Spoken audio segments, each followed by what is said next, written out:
The very same question 1 year later, how is demonetization being viewed in that section of society and across the country? So we've been talking to a lot of people, especially from that section of the society, and what we basically discovered is that the approval rating for demonetization is towards the higher side for the people who are living in the rural belt of the place. And you are saying currently also? Currently also. So if you would, so we done a survey last year, it was around 90%. Right now it has dropped down to 70%, but still 70% of still supporting the move. So if you was if demonetization ke pehle, if it was say cash chalta hai now, but the intention was to no cash, but now it is towards ki less cash chalta hai. So the economy where people are saying is that the dependence on cash is reduced, right. Which is, but it is not that we eliminated cash as a mode of transaction. So Pradeep, then tell us, while the respondents in urban India said 22% of them said that problems are still ongoing. There is saying that a lot of people who stood in the line are saying that we stood in the line because we were getting 50,000 of our state who was converting his illegitimate money in the bank account. So they were like, we did not have that much problem because we do not transact in huge amount of cash that much. That is number one. So the lines and the queues that you saw, that were a lot of people who were front-ending for the illegal money of the... So I want to ask you a question. From a rural India perspective, where the availability of banks, POS machines, while it may have grown in the last 1 year, is still not there.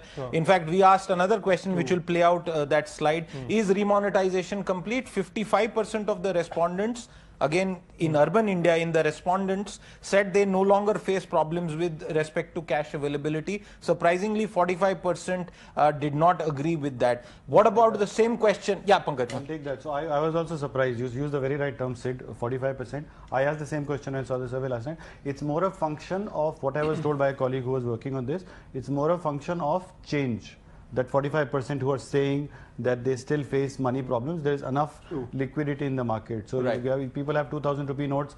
I was told last night by a colleague Rishabh who was working on this, 50 rupee notes and 200 rupee notes apparently are there, but they're not yet in the circulation. Right. So people do not have them. So I think it resonates more to that. But one thing more before denomination also. Perhaps. One thing more before that, in the same line what Ashok had just said, it is the black economy curbing cash. I firmly believe, and so does everyone that we have spoken to, it was a great idea, it was a great move, but what is difficult is to implement anything in a population of 1.3 billion people. You just cannot get 1.3 billion people to follow an ideology. As a result of which, you pointed an example, Pradeep, people who are converting money for their lalas. That is again an implementation problem. So I don't have the money, but the guy I work for has got 500 crores in cash, right? He's a huge big time builder. So it was an implementation problem which messed it up. Pradeep, so the same question, is remonetization complete from a rural India perspective? So from a rural India point of view, I would not say that it is complete to 100% number, but it is definitely complete to say more than 90%. That is point. But you know, the point with respect to rural India is two opinions. One is opinion is definitely it's a move, it's a very bold move, which is for the first time hit our lalas. It is the first time we've seen the guy going places in order to get his money back in the bank. Right. But they really want to see the people punished. So if say in the year or so or 2 years the process of law moves forward and they see this guy is being punished, then you will see this approval rating even going further up. Absolutely. That is very important. I want to add to this point, the rural India remonetization issue, and I've got some numbers for you, and you love numbers. Please. You know, on the prepaid payment instruments, PPIs, which got a big boost after demonetization because the government wanted people to have that, and especially in rural India.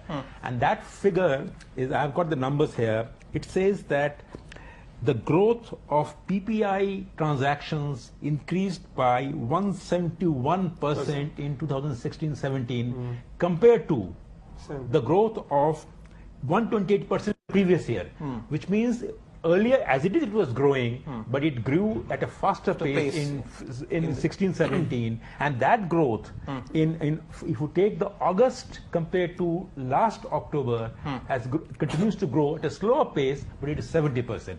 So, Paul, point I'm making is this, The PPI is a yardstick Very of measuring important. whether rural India is using more non-cash instruments or not. And just to add, Pradeep, that the Bheem app transaction, Absolutely. UPI, just 24 hours back has hit its 7,200. highest usage ever since They its are also inception. reaching, Very quickly. 100 million. So, we were, terms like Paytm, terms like wallets was something which was absolutely absent from a local conversation. Today you go to a generic conversation. Today you go to a panwala, he's like, hey, boss, don't worry, do a Paytm, meko Paytm kar dena. Mr. Jagannathan, One point. See, the people who are still not supporting it, or they have difference of people from the business communities whose demand has really been affected because they had to do a kacha bill. Now, kacha bill is not become a norm. Now, people are forced, or there is more, I would say, push towards the pakka, towards doing it where people are taking bill, or they are thinking twice before going towards the illegitimate route. So that has also been a change. But as I again said, that people want to see these culprits punished, because if that does not happen, this rating might swing towards the lower side. If really that happens, the process of law moves forward, then you will see towards the high side. You have touched upon a very important point, and we started with that, that the Prime Minister has, in terms of his second-year agenda after demonetization, already made Benami a clear target. Mr. Jagannathan, very quickly before we wrap up, I want you to take forward this theme about, the digital silver bullet. 12 months after demonetization, I think that's the primary thing that we are left with, the hope that there will be greater digitization and a lesser cash society.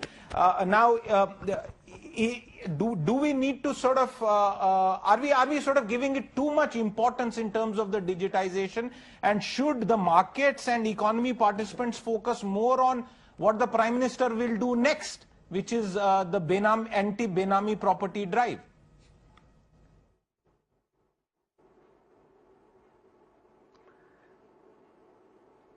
Yes, I think if you actually look at all the pros and cons of demonetization, it is the digital money, that is non-cash modes of transaction, whether it is RTGS or NEFT or mobile banking or prepaid instruments or e-wallets or payments banks and digital banking.